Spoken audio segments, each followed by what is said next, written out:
Hello everyone, আসসালামু আলাইকুম। This Nazifa Islam and welcome back to my YouTube channel. অনেক দিন ধরে আমি ভিডিও বানাবো বলে ভাবছিলাম, কিন্তু কোন টপিকে বানাবো তা আমি বুঝে উঠতে পারছিলাম না। দেন মাথায় আসলো একটু শাড়ি পরে ভিডিওটা করি।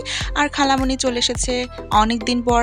আগে একবার ব্লগ করছিলাম খালামণির সাথে, আর আজকে আমি খালামণির সাথে ব্লগ করব, কিন্তু ভিডিওর মধ্যে খালামণি আসবে না।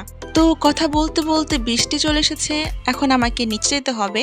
তো আমি ভিডিও করার জন্য আসিনি, আমি মূলত ছবি তোলার জন্য আসছিলাম।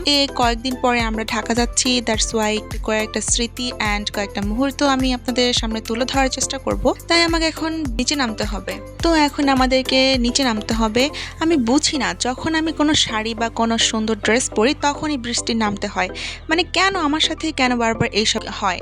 আর সিঁড়ির অবস্থা তো খুবই খারাপ। এখন আমার এই অবস্থা দেখে আমি নিজেই ঘেমে যাচ্ছি। আর এখানে আমি খালামণিকে বলছিলাম যে তুমি একটু ছবি তোলার জন্য পোজ দাও।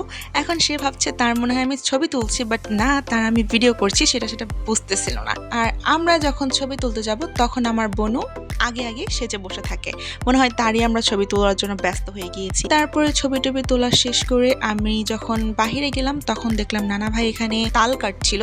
তো আই থিঙ্ক তালের চৌকি বলা হয় এটাকে। অ্যান্ড এখানে এই গাছ থেকে তালগুলো পাড়া হয়েছিল, অ্যান্ড কয়েকটা নানা ভাই বিক্রি করেছিল আর কয়েকটা আমরা খাওয়ার জন্য আনছিলাম। আর সন্ধ্যার দিকে খালামণি খিচুড়ি রান্না করছিল। খেতে খেতে আমাদের রাত অনেক বেজে গিয়েছিল। বৃষ্টির দিনে ভুনা খিচুড়ি খুবই টেস্ট লাগে।